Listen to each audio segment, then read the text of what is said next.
What's up, guys? Welcome back to the channel. Here we are with another reaction. In this, we have pro-Palestinian mass rally shuts down Sydney Harbor Bridge. Before we dive into this video, if you guys happen to enjoy, please don't forget to smash that subscribe button, give the video a thumbs up. Also, if you'd like to support the channel further, in the description there's a Patreon link, there's a premium request link. Hit either link, make a suggestion. Let's see what we got. Huge pro-Palestinian rallies are taking place in both Sydney and Melbourne this afternoon, despite objections by police. In Sydney, tens of thousands of people are right now marching over the Sydney Harbour Bridge after the New South Wales Supreme Court refused the Police Commissioner's application for a prohibition order on the event. For more, we're joined now by reporter Nabil Al-Nashar, who is on the bridge right now. It looks pretty wet and miserable. Can you explain what you're seeing, Nabil? It absolutely do look wet and miserable on there. That's whether I would prefer to not be out in. Absolutely, Catherine. Thousands of protesters have braved this wet weather, a literal rainstorm. They've braved the courts, which ruled in their favor on Saturday, and they've braved the political will of Chris Minns, the New South Wales Premier, to be here today for the Harbour Bridge March for Humanity, as they call it. It's a march for Gaza. The scenes, which you might be able to see behind me or maybe from earlier on around Lang Park, it's just a sea of umbrellas and Palestinian flags. It's amazing the number of people who have showed up, families, young and old, flooded into the streets around Lang Park just earlier to listen to the speakers, including Palestinian writer and academic Randa Abdel Fattah, Green Senator Mehreen Farouki, former Socceroos Craig Foster, and Jewish author and journalist Anthony Lowenstein. Even so much respect for all those people who came out to protest what they believe is right, who went against the courts and fought to be able to do this protest, I'm sure, for this humanity march. Human life is valuable. Human life is absolutely valuable. And when you see injustice in the world and you see lives being lost over injustice, then to stand up for what's right is absolutely courageous and brave, and it's an incredible thing to do. So shout out to all the Aussies on that bridge. Julian Assange made a presence today. He was spotted around the crowd next to the stage, but he isn't speaking to media. So big numbers. The organizers are hoping it'll be up to 50,000 people who showed up today, but that was before the weather turned for the worse like this. Yeah. Now, Nabil, can you remind us of the message that the protesters are trying to put across today?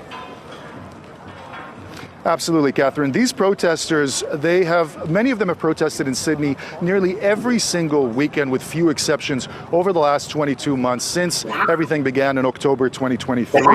And their message has always been the same. It's the same message they've carried since day one.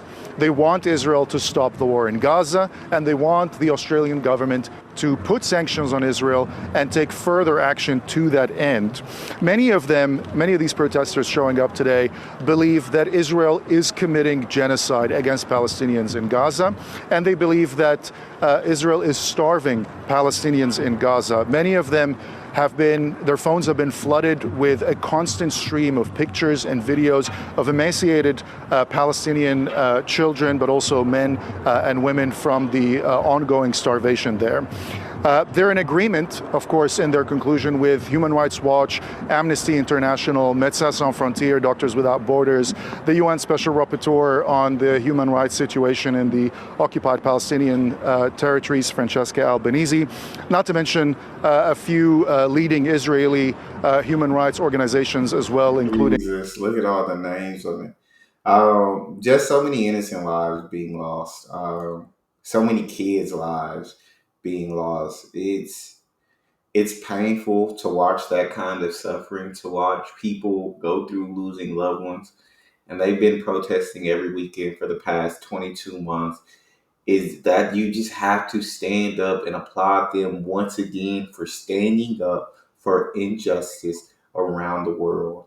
I absolutely love that they're seeing it, and that they're speaking up, and that they're standing up. And I think a lot of other countries, including here in the U.S., we all need to take notice and stand up for. I'm not saying you have to be pro-Palestinian. I'm saying don't be afraid to stand up for what's right. Don't be afraid. These Aussies aren't, and I love it. Beit Islam in that Israel is committing genocide in Gaza. But all of these conclusions fly in the face of vehement Israeli denial from the beginning and to now of any genocide happening, and of course of any starvation happening in Gaza as well. All of these protesters are joining this march for Gaza on the Harbor Bridge. They're calling it a historic moment. As you would know, it's not easy, and it's a special occasion for the Harbor Bridge to be shut down for an occasion like this. With the protest continuing onto the bridge in that direction, you might be able to start seeing them behind me now. Eventually, after they've crossed it, they're going to turn around and head back to the city. Look at the crowd here. It is massive, unprecedented, and huge. We are the majority, not the people who support what is happening in Palestine today. The only way this will stop, is isolation for Israel. There is only one way: sanctions, boycotts, and divestment. It is the only way that Israel will stop. And our government must be doing that now. We told them this would happen. They didn't care.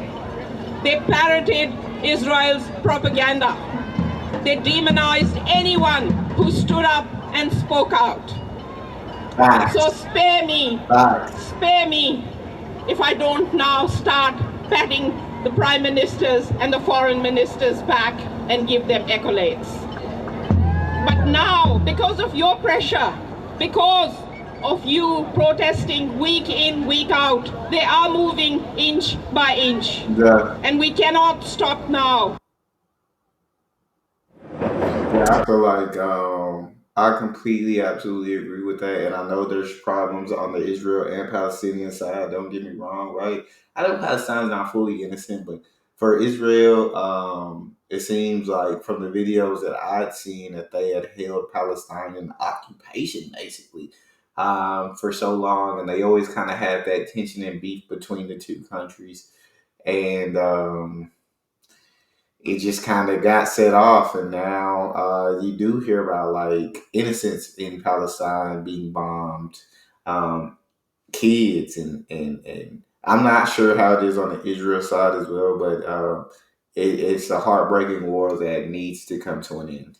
That needs to come to an end, and here they are to stand up, protest, and speak out for injustice in the world. That was Federal Green Senator Mehreen Faruqi you were listening to there, speaking at the beginning of the march, and before her, Jewish author and journalist Anthony Lowenstein. And what they're talking about is a feeling that's definitely common amongst the protesters that I've spoken to here today, is that there is mounting pressure now, not just on Israel, but on government, especially the Australian government, because of a shift in tone. That's how they see it on the situation in Gaza, especially with countries like France promising to recognize a Palestinian state next month in September, and Canada making a similar announcement as well.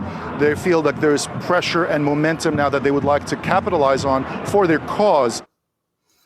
That's all we have for this video.